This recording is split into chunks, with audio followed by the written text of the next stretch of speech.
por meio da tua palavra, Pai. Nos faz entender, Deus, tudo aquilo que o Senhor espera de nós, tudo aquilo que o Senhor tem para nós.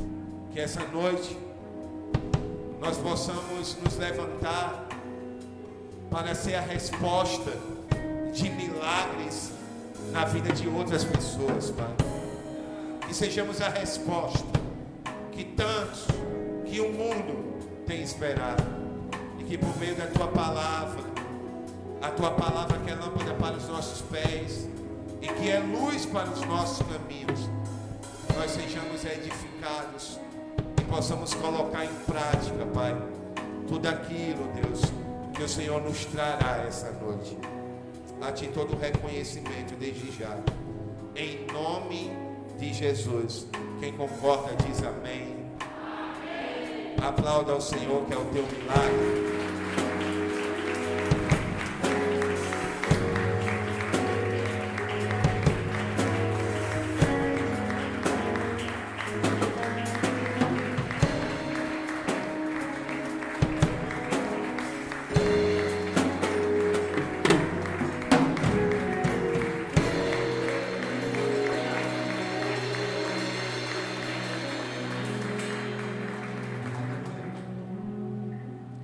Pode sentar, sente dando glória a Deus.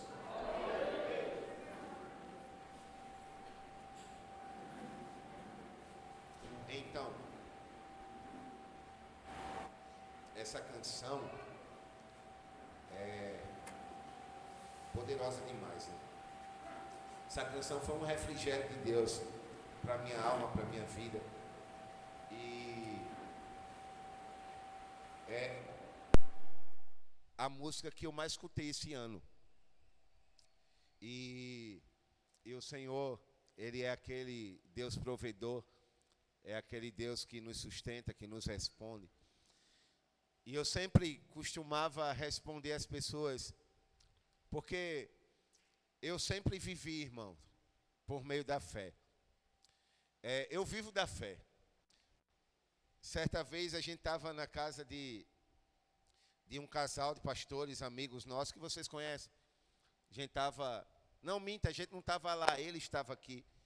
O pastor Vando, a pastora Ivanilda, eles estavam aqui. E esse ano, ele, na verdade, falou assim, ele disse, eu sempre fiquei pedindo para Deus me mostrar alguém que viva da fé.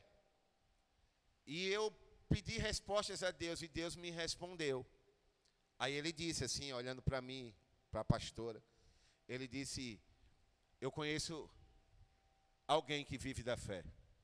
E esse alguém é você, Maxwell. Ele disse, eu não conheço palavras dele, depois o senhor pergunta, você tem intimidade com ele? Você é de fato a pessoa que eu conheço que vive da fé. Quando nós estávamos conversando, a gente estava conversando a respeito de algumas realidades nas nossas vidas pessoais, ministeriais. Ele é pastor também. E ele estava falando da realidade lá da igreja dele. Ele é de uma cidade muito pobre, né, pequena, vocês conhecem. De uma rede de igrejas. Contudo, essa rede de igrejas não presta assistência a ele. E ele sobrevive de pouca coisa que entra ali na igreja. E de uma vendinha que ele tem na casa dele. E como o Vando é desenrolado, né? Vai, não vai, ele está fazendo um bico aqui, outro ali. De pedreiro, de encanador. Se virando nos 30. E ele olhou para mim e ele disse, Marcos, eu sei que a realidade da igreja aqui não é diferente da nossa. E ele disse, diferente de mim, você não tem um mercadinho em casa. Você não trabalha de pedreiro. Você não trabalha de encanador. E eu estou olhando para alguém que vive de fato pela fé. Ele disse. E eu posso dizer, irmãos, que de fato eu aprendi a viver pela fé.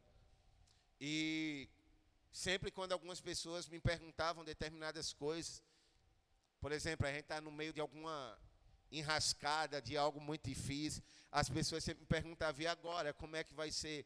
E eu sempre respondia para as pessoas, eu sempre respondo, eu digo, eu estou descansando em Deus, e eu sei que Ele vai fazer. Aí eu sempre dizia para as pessoas, só não me pergunte como, mas eu sei que Ele vai fazer. Aí vem essa canção do Thales Roberto, né, para cair como luva.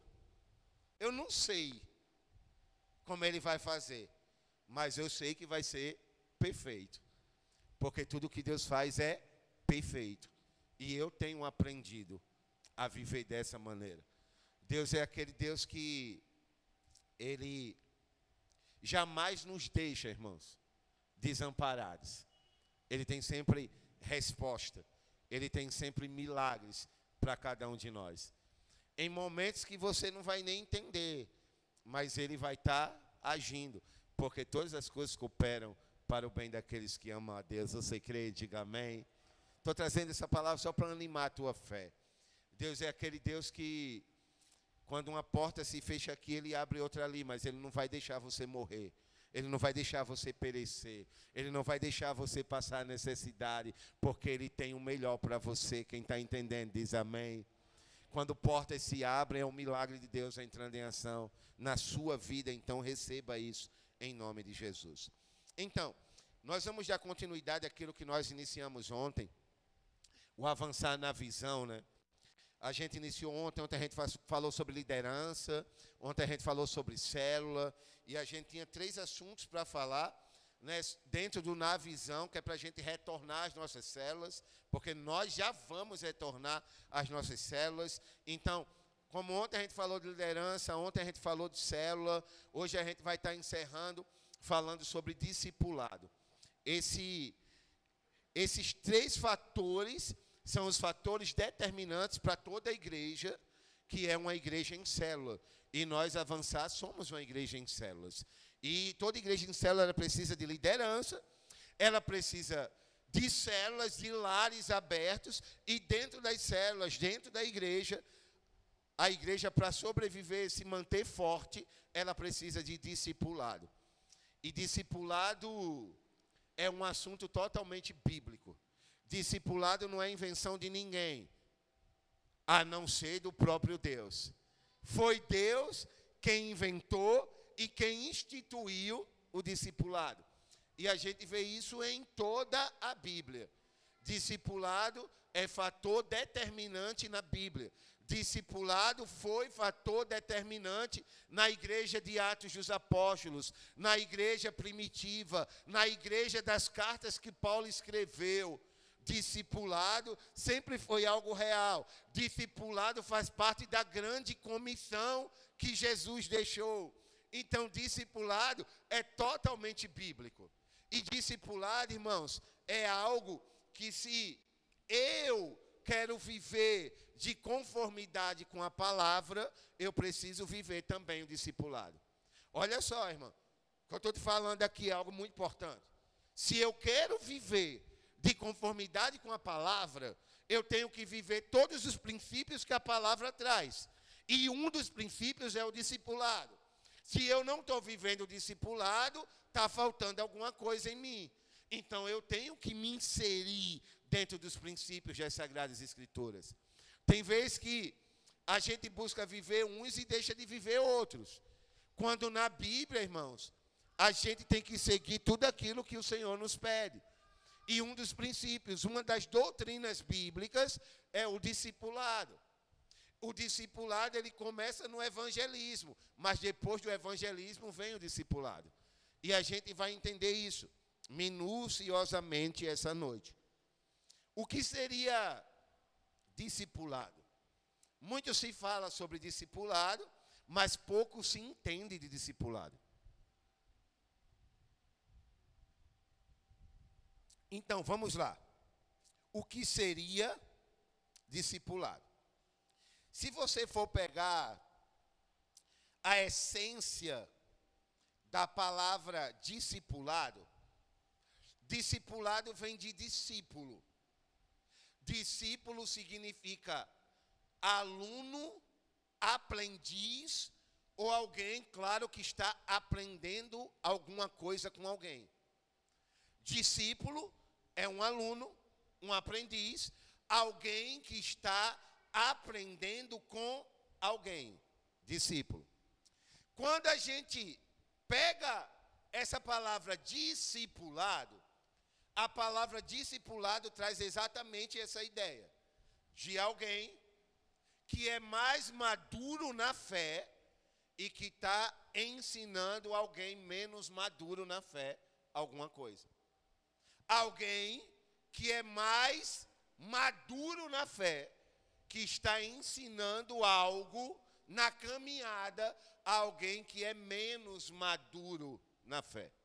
Então, discipulado diz respeito a duas ou mais pessoas que estão caminhando juntas, aprendendo de alguém, aprendendo de um discipulador, de um professor ou de um mestre. Na caminhada do discipulado, é o discipulador e o discípulo. Seria o professor e o aluno. Alguém que tem mais experiência que eu, que está me ensinando alguma coisa. E discipulado, irmãos, é tão bíblico, mas tão bíblico, que o próprio Deus fazia. Que Jesus Cristo fez. E nós vamos ver na Bíblia hoje. Discipulado é algo tão bíblico, mas tão bíblico, que todo mundo precisa estar inserido nele. Todo mundo sabe, não é novidade, que nós fazíamos parte de uma rede de igrejas, que o pastor presidente tomou a decisão de acabar com a rede de igrejas. A gente começou a caminhar de maneira independente. Eu, debaixo dessa rede de igrejas, tinha uma cobertura, que era o pastor presidente, ele era o meu discipulador. A rede acabou, eu poderia ficar na minha, tranquilo, sossegado, dizendo, acabou a rede, eu não preciso mais de um discipulador. Só que eu sei que a Bíblia precisa ser cumprida e que eu preciso de um discipulador. Foi a rede acabando e eu correndo atrás de um. E eu tenho oficializado um outro discipulador que vocês conhecem, que eu tenho feito questão de trazê-lo aqui continuamente. Pastor Jerônimo, meu tio. Irmão, para quem não conhece, da minha mãe. Olha a minha mãe ali, ó. Minha mãe, levanta a mão. Olha que coroa bonita ali, ó. Você olhar para minha mãe, cara, ela tem 65 anos. Quando acabar o culto, você vai ver minha mãe caminhando. Parece uma menininha de 25, 26 anos. Cheia de saúde, irmão. Mas é cheia de saúde mesmo. Louvado seja Deus pela sua vida, mãe. O Senhor continue te abençoando. Ela está passando esses dias lá em casa. Ela voltou de São Paulo, né, agora, recente, na quarta-feira. E desde quarta-feira está lá em casa. Está retornando lá para Ponta Grossa amanhã, né? E ela lá em casa não para quieto. Você vê, a gente tem um quintal lá grande. Ela passou uma manhã e um pedaço da tarde inteiro lá no quintal, acocorada, arrancando os matos da parede, do cantinho da casa toda. E eu perguntei, a coluna está doendo? Ela disse, hoje está doendo de jeito nenhum. Se eu ficar acocorado 2 minutos, minha coluna não aguenta. Ela tem 65. Aí o pastor Jerônimo é irmão dela, meu tio, que hoje é meu discipulador. Porque eu entendo, irmãos, que eu preciso de uma cobertura. Porque isso é bíblico. Então eu corri atrás. Eu não fiquei aguardando. Quem está entendendo diz amém. Eu estou dizendo isso para te impulsionar. Para você olhar para mim e dizer, caraca, o meu pastor entende que precisa de um discipulador. Eu também preciso. Eu também. Entenda isso. Então, discipulado é isso. O meu tio, o pastor Jerônimo, ele é alguém que é mais avançado na caminhada do que eu, inclusive na caminhada pastoral. Diga-se de passagem que o pastor Jerônimo, antes de ser pastor, antes mesmo de ser seminarista, ele foi aquele que lançou a semente no coração de toda a minha família, no coração do meu pai, e por meio do evangelismo lá dentro da nossa casa, o meu pai foi ganho para Jesus. Instrumentalidade do pastor Jerônimo. Hoje, pastor Jerônimo. Então, ele tem uma caminhada na frente. E ele hoje é meu discipulador. Eu hoje sou aprendiz dele. Discipulado é prestação de contas, irmão. Eu preciso de alguém que é cobertura sobre a minha vida para me prestar contas. Eu não posso viver aleatoriamente solto. Eu preciso de alguém com quem eu possa ligar, conversar e falar como é que está a minha vida. Então eu presto contas hoje ao pastor Jerônimo da minha vida espiritual. Eu presto contas a ele. Todos nós precisamos ter, no mínimo, uma pessoa que nós possamos prestar contas da nossa vida, em especial da nossa vida espiritual. E o nome dessa pessoa é discipulador. Aí vamos lá. Dentro do discipulado, irmão, tudo para você entender aqui o que é discipulado, certo? Dentro do discipulado, deve haver confiança, certo? Porque se não existe confiança entre duas pessoas, como é que nós vamos conseguir abrir o nosso coração para alguém? Por exemplo, tem algo que eu aprendi no seminário. Esse algo é ética pastoral. O que é a ética pastoral? É o seguinte: se qualquer pessoa vier marcar uma pastoral, vir conversar comigo, o assunto mais cabeludo que for, ela confiou em mim para abrir o seu coração, a minha ética pastoral e minha obrigação é jamais abrir a minha boca para ninguém a respeito do que essa pessoa falou. Nem para minha esposa eu falo. A não ser que eu pergunte à pessoa, quando a gente está no meio da pastoral, e é um assunto que eu sei que a minha esposa pode ajudar, eu pergunto à pessoa: eu posso compartilhar com a pastora? Se ela disser que pode, eu compartilho. Se ela disser que não pode, eu também não compartilho. Tem N coisas, irmãos, de ovelhas, incluindo de alguns de vocês aqui, que vocês confidenciaram para mim. E se você não contou para mais ninguém, só sabe eu, você, Deus e o diabo. Porque o diabo, ele tem os demônios que escutam as coisas. Mas mais ninguém, porque da minha boca não sai. Porque eu aprendi, irmãos, a guardar segredo. E todo bom discipulador é alguém que sabe guardar segredo.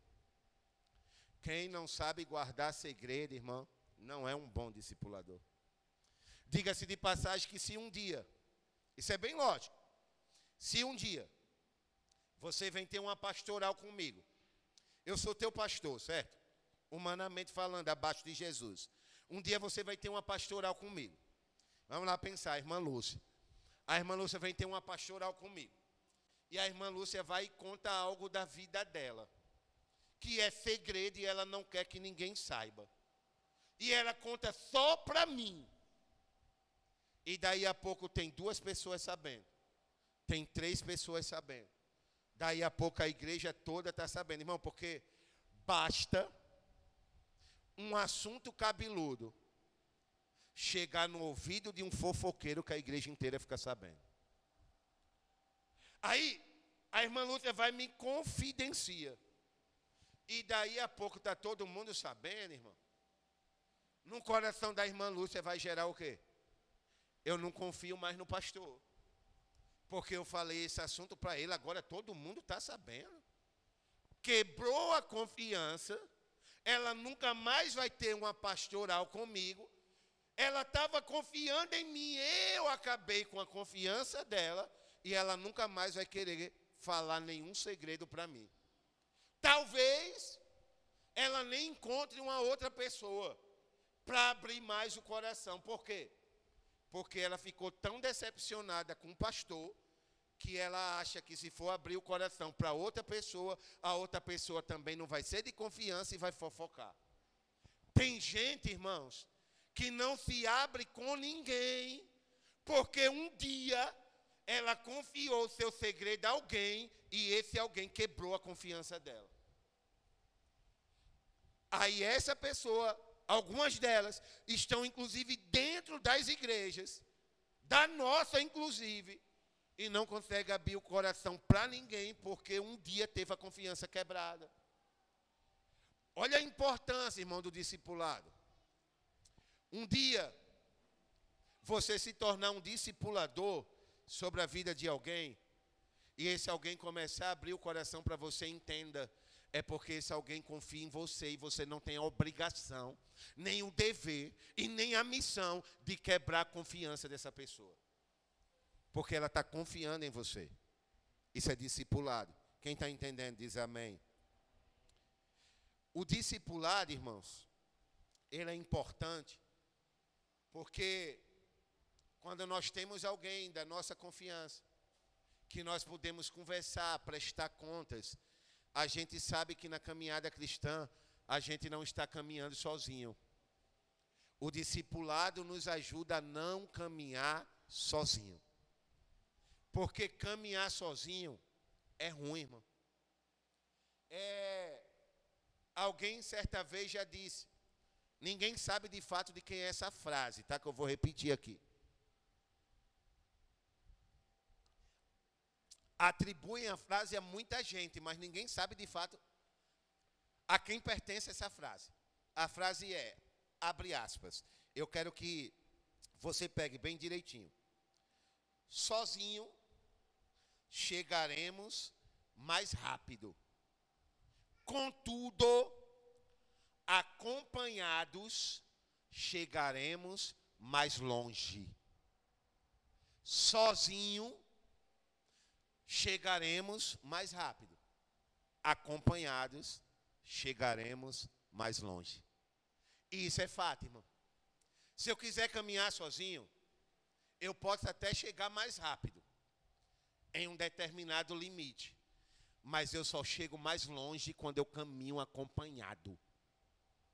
Porque caminhar acompanhado fala de eficácia no processo. A Bíblia diz assim, Eclesiastes, capítulo 9. Melhor é serem dois do que um. Porque se um cair, o outro levanta o companheiro. Mas ai daquele que estiver sozinho, porque se ele cair, ninguém vai levantá-lo. Olha a importância, irmão. O discipulado é importante, porque no discipulado a gente tem a certeza que a gente não está caminhando sozinho. Hoje eu sei que, e é incrível, irmão, a gente estava cantando aqui todas as coisas que operam para o bem daqueles que amam a Deus, né? A gente cantou a resposta que a gente vive de milagre, né? Olha só, tem coisas que a gente não compreende.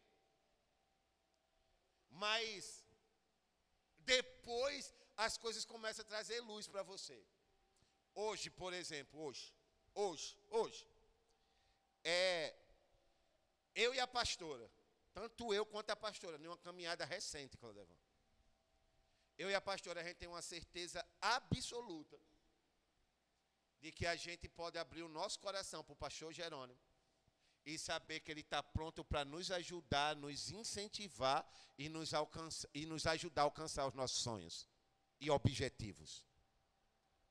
Hoje, mais do que nunca, a gente está caminhando com alguém quando a gente abre o nosso coração e fala dos nossos desafios. Por exemplo, a gente conversou com ele, disse assim, a gente tem uma dificuldade enorme financeira na igreja. Vocês conhecem, eu não vou detalhar aqui. Vocês sabem, ninguém aqui é burro, né? Todo mundo aqui sabe. Por exemplo, hoje é 1º de agosto. O vencimento do aluguel é o último dia do mês. A gente ainda não tem R$1.000 para pagar o aluguel, não. Venceu ontem. Ninguém é tolo, todo mundo sabe da realidade da igreja. Nós estamos nessa caminhada. E eu disse a ele, ó, pastor, quando a gente está numa, eu chamo ele de tio, né? Eu disse, ó, tio, a gente está aí nessa dificuldade e tal, 12 anos caminhando assim, certa vez a gente sonhou em ter o prédio próprio, a gente não conseguiu, tal. Sabe o que ele disse para mim? Ele disse assim, Max, vou vir um dia aqui, venho no carro, a gente vai andar o Clima Bom inteiro, vai olhar os terrenos que tem à venda aqui, os prédios que tem à venda, a gente vai orar sobre todos eles, e o Senhor vai nos dar um prédio para a igreja avançar. Caminhada recente. No passado eu compartilhei, jogaram água fria, em cima dos sonhos que a igreja tinha. Hoje, tem alguém que não só disse isso, ele disse assim, e quando a gente encontrar o prédio, encontrar o terreno, eu vou divulgar lá na igreja que eu pastoreio, e a primeira campanha para comprar o prédio, o terreno da igreja, vai ser lançado lá na Igreja Batista da Redenção que eu pastoreio. Hoje eu tenho convicção, Claudevan, de que de fato eu não estou andando sozinho. Tem gente que tem sonhado com a gente. E é distante. Tem gente que está aqui mais perto que não está sonhando comigo.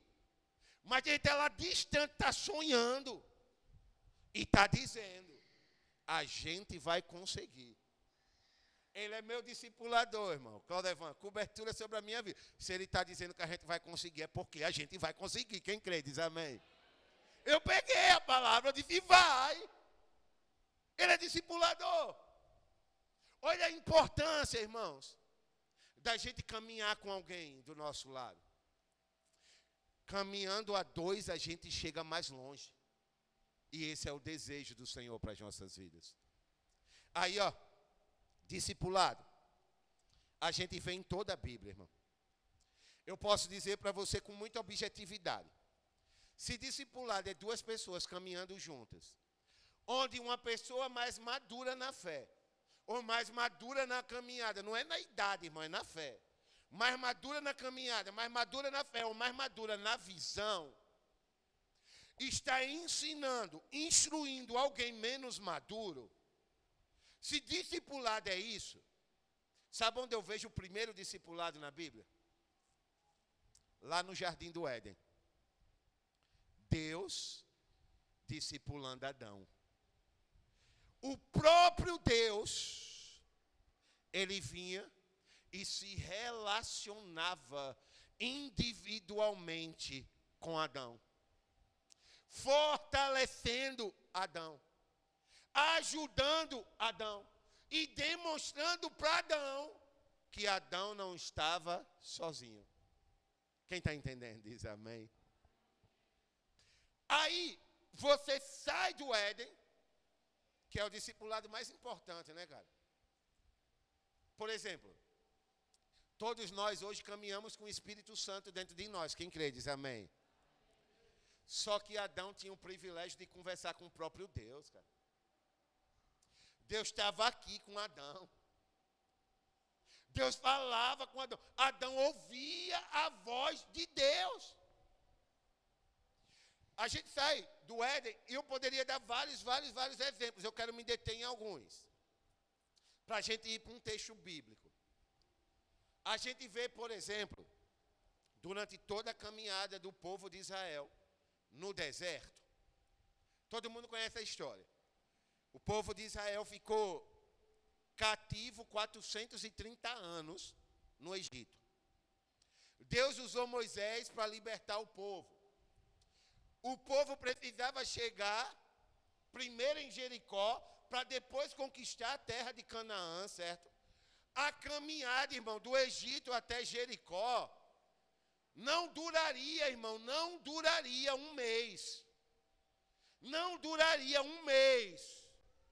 Só que o povo foi rebelde no deserto, e por conta da rebeldia do povo no deserto, o povo ficou rodeando o deserto durante 40 anos.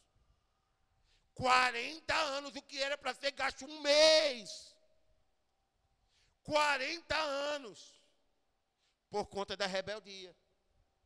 Uma geração inteira foi enterrada nas areias do deserto. E durante todo esse tempo, irmão, existia um jovem que depois se tornou um senhor que caminhava muito perto de Moisés. E esse homem, o nome dele era Josué. A Bíblia faz questão de dizer, eu vou só citar o texto bíblico, aí você quiser anotar, você anota e vê em casa, Êxodo 24, versículo 13. A Bíblia diz que Josué, algumas versões vai dizer ajudante, outras versões vai dizer companheiro, outras versões vai dizer aprendiz. Josué era alguém que a todo tempo caminhava com Moisés. Quando Moisés subia o monte, irmãos, para ouvir Deus falar com ele, sabe quem era a pessoa que ficava mais próximo de Moisés? Josué. E onde é que ele ficava? Ninguém podia subir o monte. Josué ficava no pé do monte orando, irmão. Enquanto todo o povo estava lá, afastado no acampamento. Josué caminhou lado a lado com Moisés. Quando Moisés morre, quem é o sucessor de Moisés? Josué. Por quê? Porque Josué caminhou lado a lado com Moisés. Durante anos, irmãos. Pelo menos aí, 40 anos que a Bíblia narra. Durante todo o tempo no deserto. Aí a gente vai mais adiante. A gente vê o discipulado muito efetivo de Elias e Eliseu. 1 Reis, capítulo 19, 2 Reis, capítulo 2. A Bíblia diz que depois que Elias, ele sai do monte, da caverna que ele estava escondido, que todos nós conhecemos a história. Elias se escondeu na caverna porque estava com medo de morrer. Ele pensava que era o fim. A Bíblia diz que por meio de uma brisa mansa e suave, Deus falou com Elias. Ô irmão, sabe o que foi que Deus falou com Elias? Olha para você entender a importância do discipulado, irmão. Elias estava querendo morrer. Capítulo 19 de 1 Reis. Lê em casa. Elias estava querendo morrer. Elias pensava que o ministério dele tinha acabado. Porque Elias estava sendo ameaçado por Jezabel. Elias tinha matado 450 profetas de Baal. O povo de Deus estava se desviando do Senhor com medo. Alguns profetas tinham fugido. Elias pensava que estava só. Olha como é ruim caminhar sozinho, irmão. Elias percebeu que estava só. Ele imaginou que estava só. E por ele estar sozinho, ele pensou em morrer. Pode ler o texto. Ele está se sentindo desamparado. Ele diz, eu estou sozinho. Não tem mais nenhum profeta. Eu estou caminhando largado. Eu quero morrer. Aí a voz vem. O que é que a voz diz? Elias, sai dessa caverna. Desce desse monte. Vai ungir a Jeú, rei sobre Israel. E a segunda coisa, olha o que é que ele diz. Desce e escolhe Eliseu, filho de Safate, como teu discípulo, porque ele vai ser o teu sucessor. Olha a importância do discipulado. O próprio Deus deu ordem a Elias, para Elias não morrer, descer do monte e discipular alguém. Elias desce. Aí vem a história, irmão, que é base de muitas canções, inclusive de uma que nós cantamos muito aqui. A Bíblia diz que Elias passa a capa sobre Eliseu. Elias era profeta, ele carregava uma capa. Todo profeta, quando jogava a capa sobre alguém, esse alguém, na cultura de Israel, já sabia que o profeta estava o chamando para ser discípulo dele. Elias não falou nada, irmão. Elias pegou a capa e passou sobre Eliseu. Imediatamente, Eliseu disse assim: já entendi. Deixa eu primeiro me despedir dos meus pais e a gente vai, eu vou te seguir.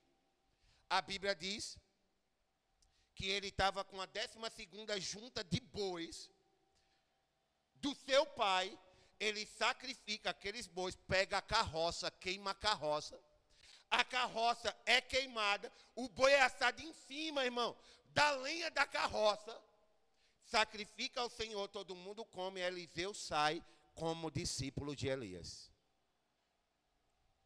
A Bíblia diz que Eliseu caminhava tão próximo, mas tão próximo de Elias, que quando Elias foi arrebatado, a capa dele caiu. Quem foi que pegou a capa? Quem? Eliseu. Eliseu recebeu porção dobrada do Espírito que estava sobre Elias. E ele pega a capa profética. Ele pega a própria capa de Elias. E agora ele tem a missão de preparar sucessores. Discipulado, irmão, em toda a Bíblia. Aí a gente vem para o ministério de Jesus. Olha, irmãos, olha aqui para mim. Jesus é Deus, sim ou não? Sim ou não? Alguém tem alguma dúvida que ele é Deus? Ele vem ao mundo como homem. Ele como Deus. Ele poderia ou não ter feito tudo sozinho? Sim ou não? Mas o que foi que ele fez? Ele escolheu discípulos, irmão. Ele escolheu discípulos. A Bíblia narra. Eu quero que você abra o texto aí comigo. Marcos capítulo 3. Marcos capítulo 3. Marcos capítulo 3. Ô irmão, não é invenção, é princípio. Em Deus, no Antigo Testamento, no ministério de Jesus, e daqui a pouco você vai ver a continuidade. Marcos 3.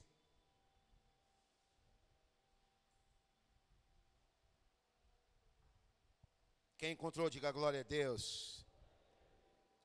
A partir do versículo 13. Diz assim: Jesus subiu ao monte e chamou os que ele quis, os quais vieram a ele. 14. Nomeou 12 para estarem com ele, e os enviasse a pregar, e tivessem o poder de expulsar demônios. São estes os 12 que designou: Simão, a quem deu o nome de Pedro, Tiago, filho de Zebedeu, João, irmão de Tiago, aos quais deu o nome de Boanerges, que significa filhos do trovão, André, Filipe, Bartolomeu, Mateus, Tomé, Tiago, filho de Alfeu, Tadeu, Simão o Zelote e Judas Iscariotes, o que iria o trair. Jesus escolheu 12. Para quê, irmãos? Para discipular. Para caminhar ao lado dos 12. Para compartilhar o ministério. Para depois, quando ele partisse, os 12 darem continuidade. Quando Moisés partiu, Josué deu continuidade. Quando Elias partiu, Eliseu deu continuidade. Quando Jesus partiu, os apóstolos deram continuidade. Jesus caminhou com os 12. Dia e noite, noite e dia, 3 anos e meio, dormindo junto, aprendendo junto.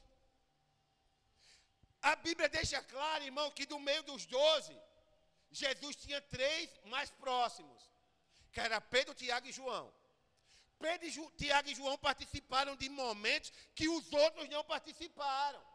Por exemplo, só Pedro, Tiago e João estavam no Monte da Transfiguração. Quando Jesus foi transfigurado e apareceu Moisés e Elias, só Pedro, Tiago e João viram. Só Pedro, Tiago e João estavam mais próximos do Getsemane, quando Jesus suou sangue. Pedro, Tiago e João caminhavam mais próximo de Jesus. Jesus discipulou os 12, mas tinha os 3 mais chegados. E dos 3 mais chegados, Jesus ainda tinha um que aparentemente era mais próximo. Aparentemente, que era João.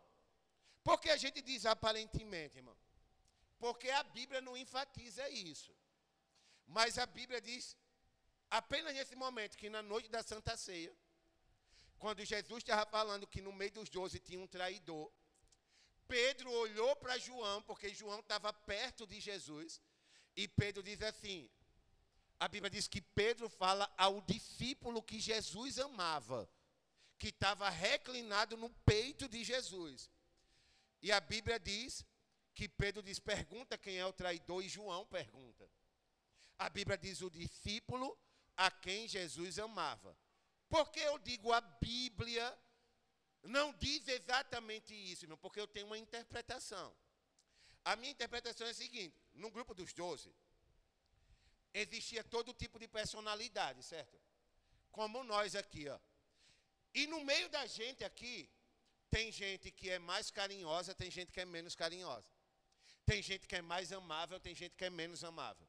Por exemplo, tem gente que gosta muito de abraçar, tem gente que não gosta. E eu imagino que João era muito parecido comigo. João gostava de abraçar. João gostava de beijar. Tanto é que na noite da Santa Ceia, João estava deitado no peito de Jesus. Porque João era alguém muito carinhoso. João era alguém muito amável. Tanto é que quando você vai ler as 3 cartas de João, sobretudo a primeira carta, como é que João trata a igreja? João diz assim, meus filhinhos amados. Porque João era alguém muito amável. E por ser muito amável, não necessariamente Jesus tinha preferência por ele. Mas por quê? Por ele ser muito carinhoso, ele fazia questão de estar muito perto de Jesus. Aí, você percebe, irmão, fechando esse parênteses, que Jesus discipulou 12 pessoas para dar continuidade a algo que ele tinha iniciado. Olha a importância do discipulado no próprio ministério de Jesus. Aí eu quero que você abra Mateus 28, eu não disse que a história continua? Mateus 28. Aqui a gente fala sobre a grande comissão.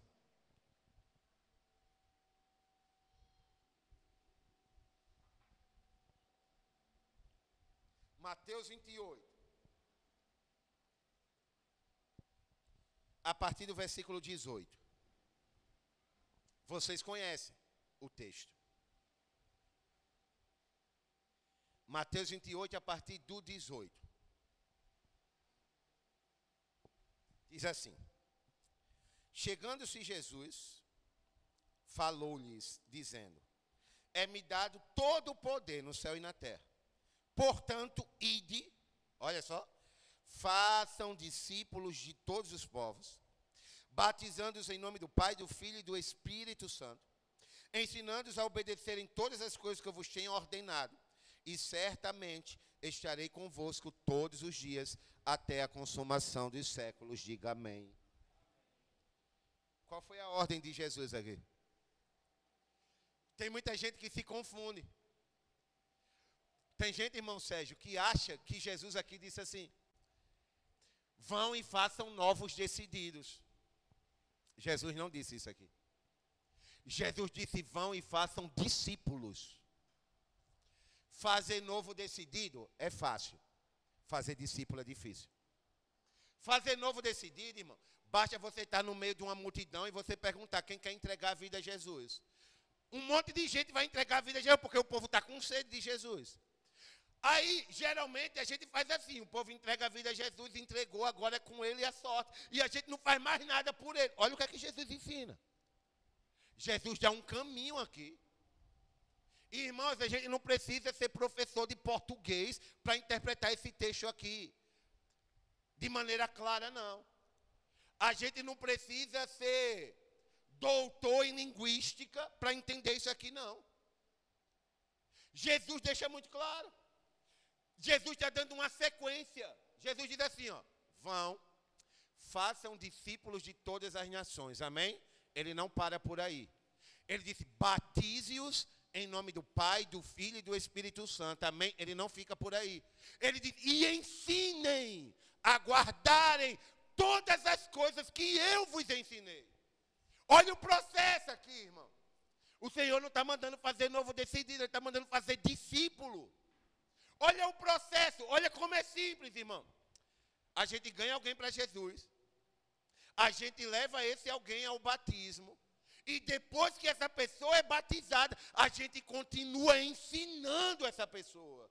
Para que ela se torne parecida com Jesus. Isso é discipulado, irmãos. Mas o que é que a igreja brasileira, a igreja no mundo, tenta nos mostrar? Que primeiro, se a gente já ganhou a pessoa para Jesus, amém, a gente já fez a nossa parte. Agora ela que se exploda, a Bíblia não diz isso. A Bíblia diz, eu ganhei, eu vou estar consolidando a pessoa até levá-la ao batismo, amém? Aí tem outras igrejas que dizem assim, agora ela se batizou, ela que se vira. A Bíblia não diz isso.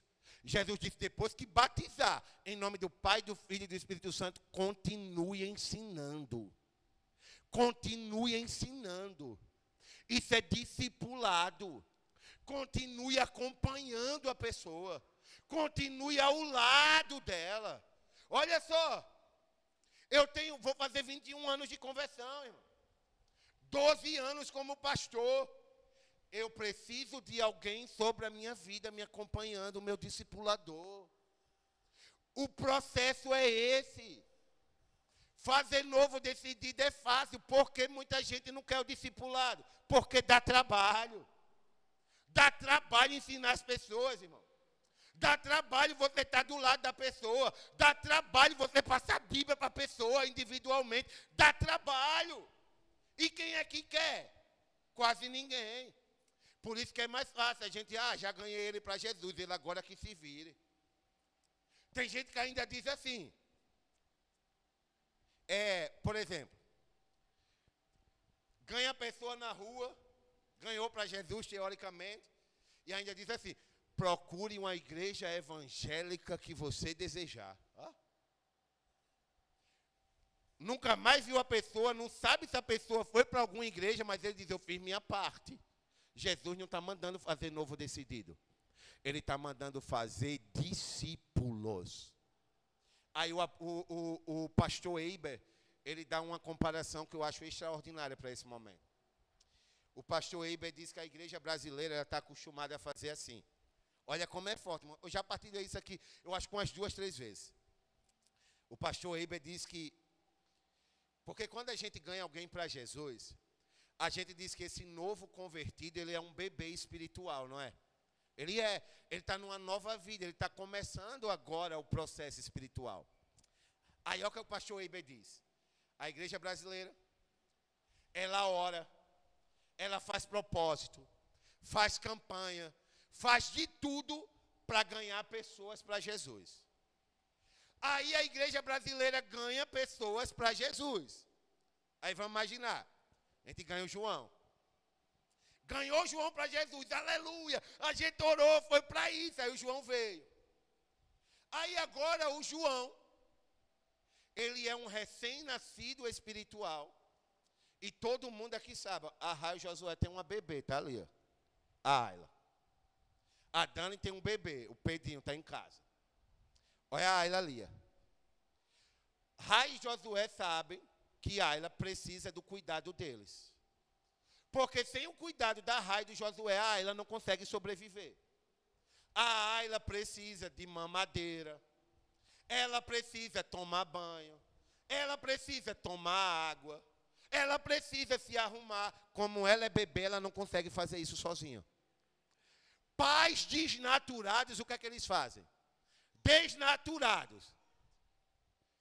Gera um filho e diz, agora eu fiz minha parte. Ele já nasceu, joga o filho para lá e diz, agora se vire. Eu já fiz minha parte, você nasceu. Espiritualmente é assim que a igreja faz. A gente ganha alguém para Jesus. A gente não ganhou esse alguém é recém-nascido, irmão, espiritualmente. O que é que ele precisa? Como Paulo diz, ele precisa do puro leite na boquinha. A gente precisa ensinar as pessoas. Caminhar do lado dela. Mas o que é que a gente faz? Ganhou para Jesus, já fiz minha parte. Aí joga ela para lá. Aí a gente ainda diz assim, ó. O leite está aí. A mamadeira está aí. A água está aí. A fralda está aí. Agora se vire. É assim? No reino espiritual também não é assim. No reino espiritual eu ganhei. A pessoa é nova, decidida. Eu vou continuar ajudando, continuar apoiando a pessoa, porque ela precisa crescer, amadurecer. Quando ela crescer mais um pouquinho, eu vou levar ela ao batismo. Ela se batizou, está pronto, está não. Eu vou continuar ajudando, eu vou continuar apoiando, até ver o caráter de Cristo formado nela. Quem está entendendo, diz amém. Porque se eu não faço isso, eu estou sendo alguém desnaturado, irmão.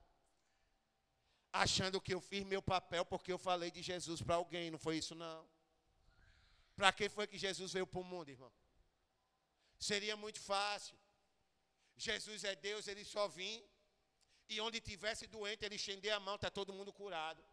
Onde tivesse um monte de cego, está todo mundo vendo. E ele voltar para o céu, ele não fez isso não. Ele passou 3 anos e meio, gastando a vida dele, ensinando 12 cabeças duras, para darem continuidade à igreja, irmão. Você acha que foi fácil para Jesus? Foi difícil, irmão.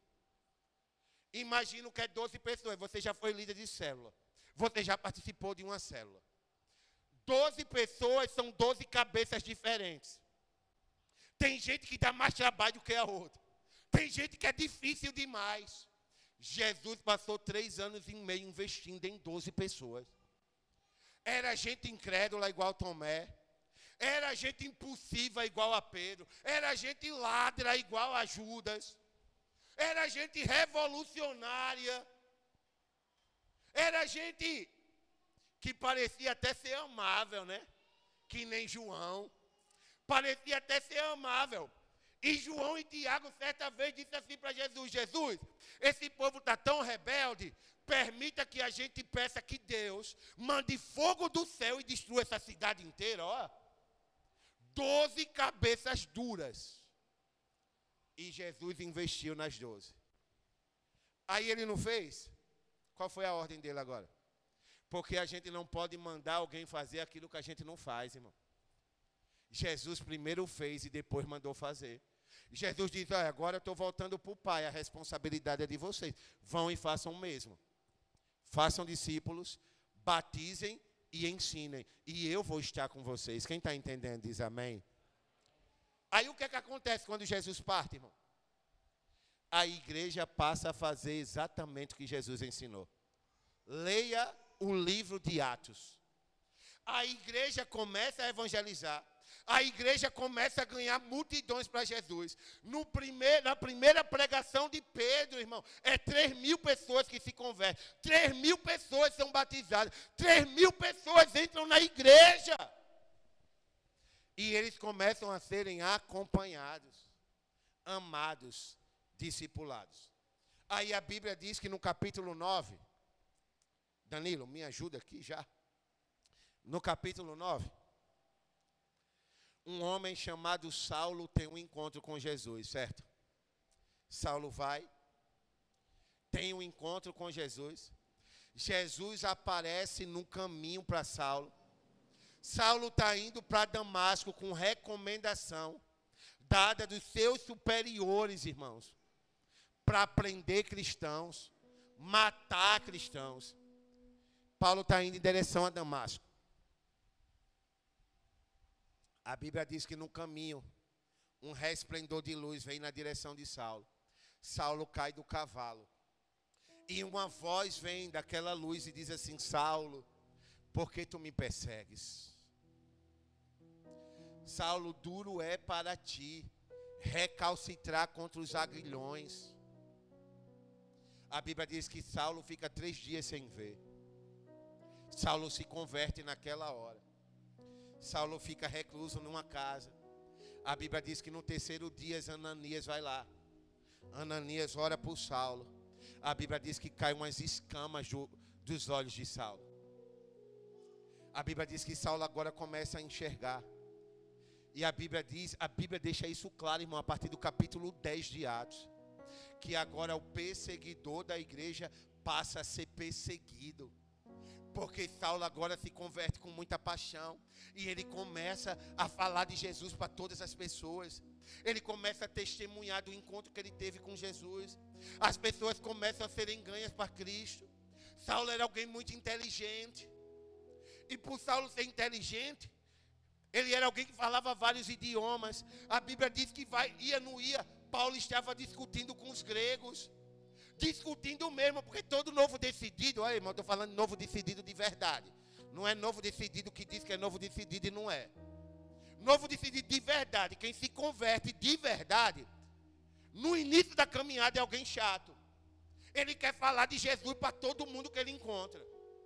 Todo mundo que ele encontra, Jesus te ama, Jesus tem um plano na tua vida. Jesus mudou minha vida, quer mudar a tua. E Paulo se tornou esse cara chato.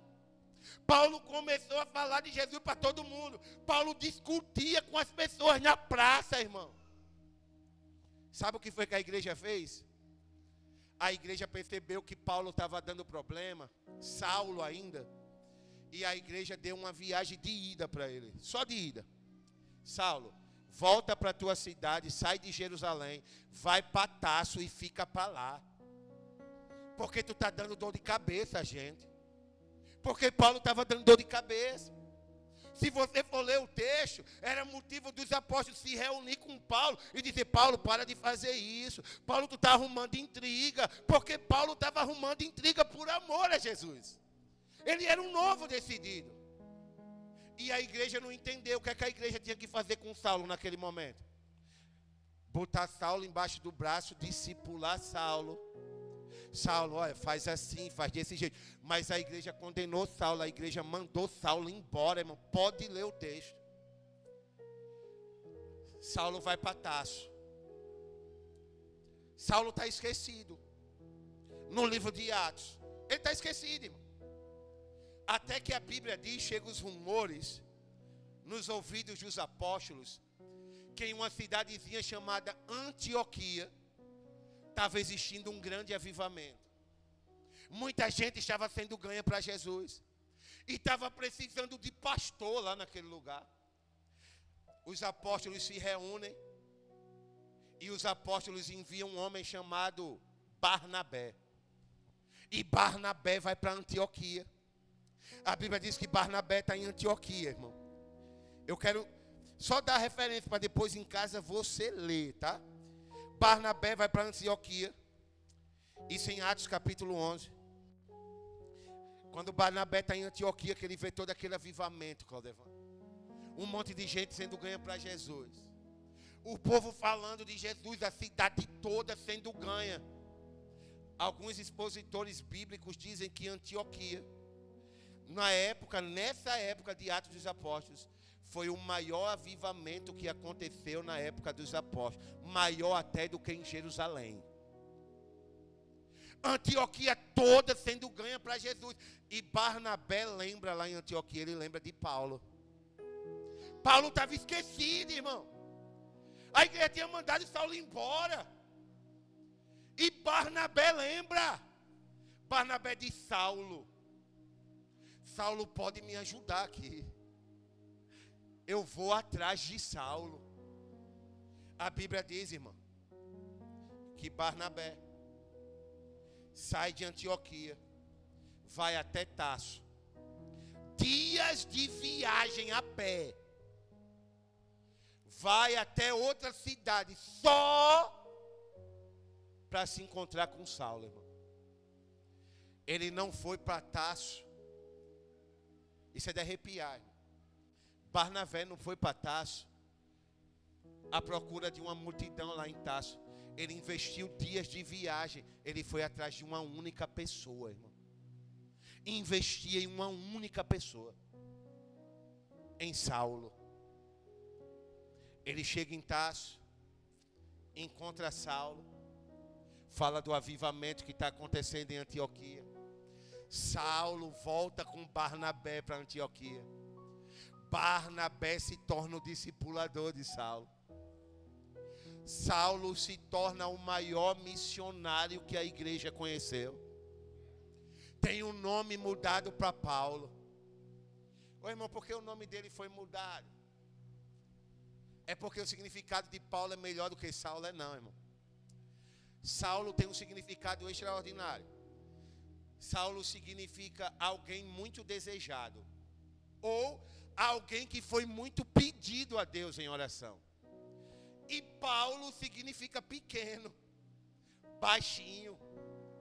Possivelmente Paulo era alguém muito baixo. Aí a igreja deu o nome dele de Paulo, porque na época, como os nomes comuns, tipo Saulo, Pedro, João, muitas pessoas tinham, aí para diferenciar um Saulo do outro, chamou Saulo, por exemplo, de pequeno, baixinho. Tal qual a Andréia. Ó, André, privilégio. E ele agora, Paulo, irmão, maior missionário. A maior parte do Novo Testamento foi escrita por Paulo. Se não fosse Barnabé, nós não conheceríamos a história do grande apóstolo Paulo. Se não fosse Barnabé pagando o preço, irmão, para ir discipular uma única pessoa, nós não tínhamos a maior parte do Novo Testamento. Se não fosse Barnabé entendendo o princípio do discipulado, nem eu nem você conheceríamos a história de Paulo. Olha a importância que uma vida tem. Eu não preciso, irmão. Eu imagino o orgulho de Barnabé depois. Porque você não precisa evangelizar e ganhar uma multidão e discipular uma multidão. Você só precisa ganhar e discipular alguns.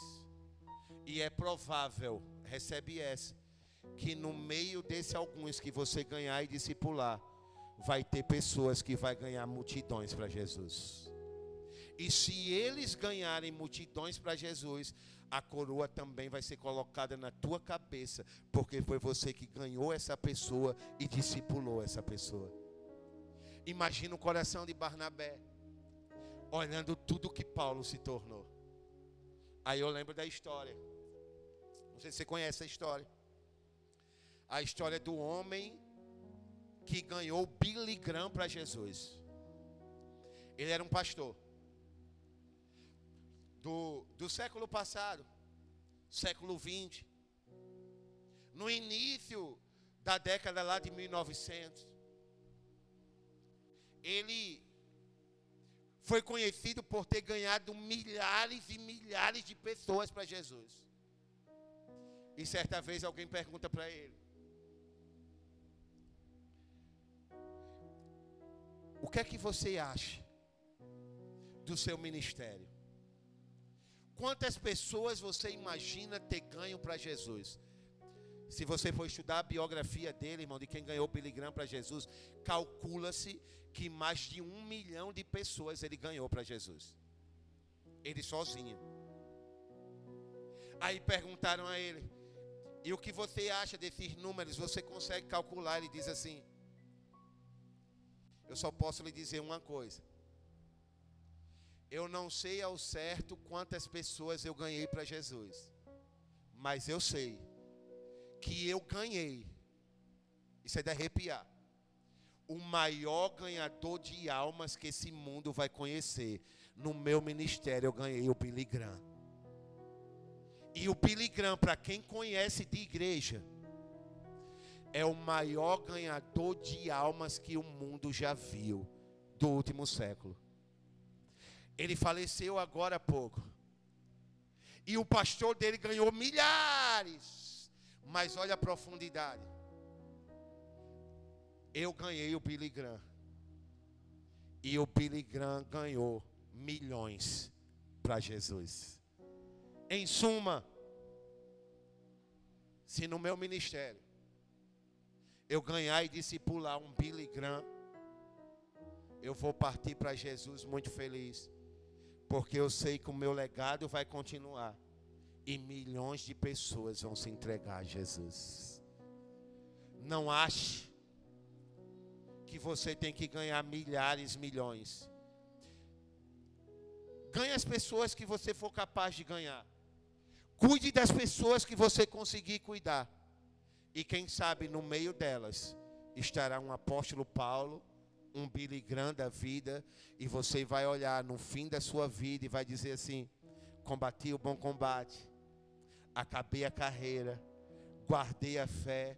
E você vai olhar para o seu legado e vai dizer: eu não ganhei o mundo inteiro, mas eu ganhei o Billy Graham, eu ganhei o apóstolo Paulo, eu ganhei aquele pastor, eu ganhei aquele missionário, eu ganhei aquela missionária, aquela pessoa que está lá na África fazendo missões, foi ganhando o meu ministério. Eu discipulei aquele que está lá na China falando de Jesus. E grande será a nossa recompensa no reino dos céus. Isso é discipulado. Ai de Paulo se não fosse Barnabé. E ai de Timóteo se não fosse Paulo. Porque a história continua, irmão. Paulo foi discipulado e começou a discipular.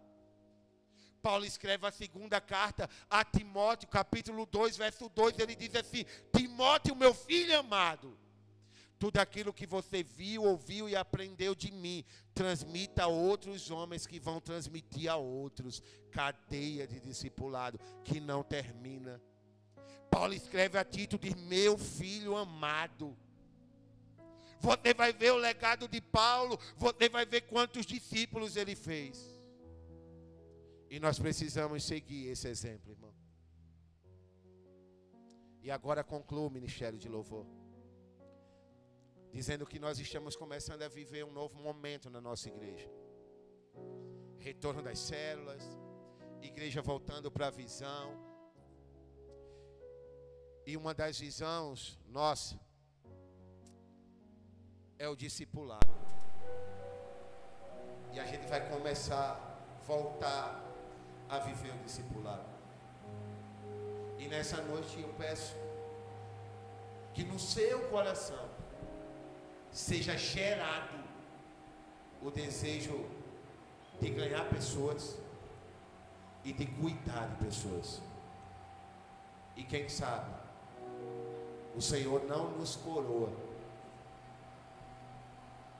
com a gente sendo o discipulador daquele que se tornará o maior ganhador de almas do século 21. Basta eu e você, irmãos, querermos pagar o preço e dizermos: Senhor, eu não quero ser egoísta, porque de um modo geral a maioria de nós quer apenas ser cuidado, né? A gente quer ser cuidado, quer ser visitado. Não que isso seja errado, mas o erro está em você achar que só você tem que ser visitado, só você tem que ser acompanhado, porque todos nós precisamos entender que nós também precisamos cuidar de outras pessoas, amar outras pessoas. Se você acha que isso é missão só do pastor, sabe quem era o líder da igreja primitiva, irmão? Quem conhece de Bíblia sabe. O líder, o pastor da igreja primitiva era o apóstolo Pedro. Pedro não discipulou todo mundo, não. Existia uma cadeia de discipulado de pessoas que eram cuidadas por outros e por outros e por outros, porque todo mundo entendia a responsabilidade que tinha. Ontem a pastora estava aqui dizendo, quando concluía a ministração sobre liderança, ela estava dizendo que Deus não chamou ninguém para ficar esquentando uma cadeira. E não chamou mesmo. Que nessa noite nós venhamos entender que nós somos mais do que uma pessoa sentada na cadeira. Nós somos instrumentos que Deus quer usar para alcançar outras pessoas. E nós somos instrumentos que Deus quer usar para cuidar dos que foram alcançados. Sejamos nós a resposta que o mundo está precisando. Fique de pé em nome de Jesus. Feche seus olhos.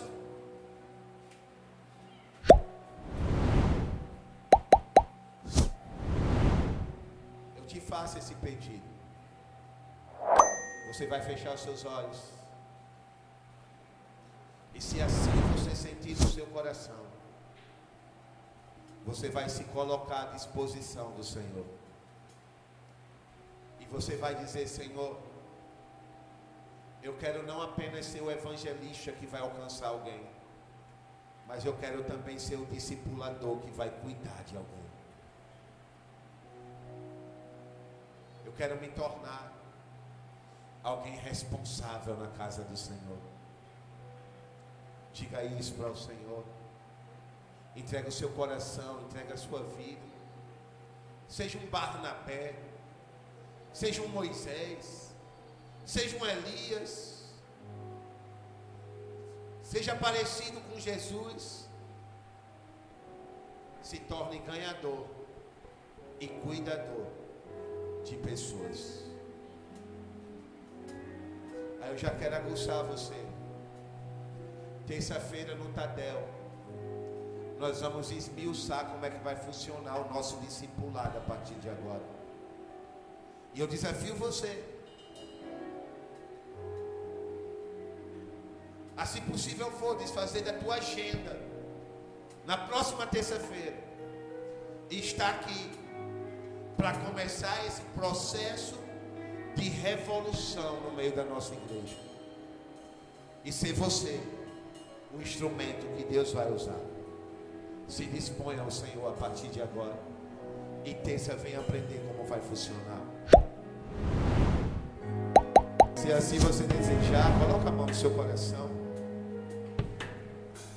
Se você está disponível, vá me acompanhando, recebendo essa oração junto comigo. Senhor meu Deus, nós bem sabemos, Pai, que a começar em mim, o Senhor não nos chamou apenas para dar volume em um culto, apenas para estar sentado em uma cadeira, mas o Senhor nos chamou, Deus, para propor a mudança que esse mundo necessita. E eu sei, Deus, que o Senhor sozinho, junto com os anjos, poderia fazer a obra evangelística e fazer com que o mundo inteiro fosse ganho para o Senhor. Mas o Senhor lançou esse privilégio em nossas mãos. O Senhor deixou sobre a nossa responsabilidade cumprir o ID de Jesus, Pai. E essa responsabilidade não é só dos pastores, profetas, apóstolos, mestres, evangelistas, mas é da igreja inteira, Pai. E essa noite, Deus, onde tiver um coração disponível para o Senhor, que o Senhor possa inundá-lo com a tua presença, que o Senhor possa inundar esse coração com a tua capacitação, Pai. E que todos nós nos levantemos como pessoas que vão cumprir o ID. Vamos ganhar pessoas para Jesus, mas também vamos cuidar dessas pessoas. Tira todo o egoísmo, Pai, dos nossos corações. O egoísmo que nos faz pensar que só nós devemos ser cuidados, quando tem tantas pessoas que nós podemos cuidar, Pai, discipular, amar, acompanhar. Levanta, Deus, a igreja avançar como um poderoso exército de evangelistas e de discipuladores do Senhor, Pai. Pessoas que sejam apaixonadas pelo que o Senhor é apaixonado. E o Senhor é apaixonado por vidas. Nós somos provas dessa paixão.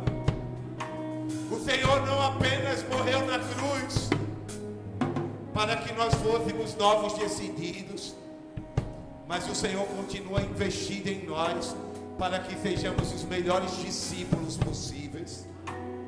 Obrigado, Pai. Se o Senhor assim investe em nós, se o Senhor assim nos ama, nós devemos buscar fazer o mesmo pelos outros. Oh, Pai, nossos corações sejam incendiados de amor e de paixão pelas almas perdidas, e de amor e de paixão em acompanhar e cuidar de novos decididos. Prepara a nossa igreja, Pai, porque assim como o Senhor tem falado no meu coração e no coração da pastora com muita clareza, o Senhor só vai enviar multidões para este lugar quando esta igreja estiver preparada para receber as multidões. A começar em nós, nos prepara, Senhor, para que estejamos totalmente prontos a receber outros que chegarem. Que aqui, Pai, neste lugar, e daqui, surjam e saiam os maiores e melhores evangelistas, missionários e pastores que esse mundo vai conhecer, Pai. E que provavelmente fará parte da cadeia de discipulado de algum de nós aqui. Usa as nossas vidas, Deus, para que ganhemos os apóstolos Paulos dessa geração e os Billy Graham do século 21. Eis-nos aqui, Senhor. Estamos disponíveis. Usa as nossas vidas para a honra e glória do Teu nome. Eis-nos aqui. Envia a nós. Essa é a nossa oração. Em nome de Jesus. Quem aqui recebe, concorda, diz amém. Aplauda ao Senhor.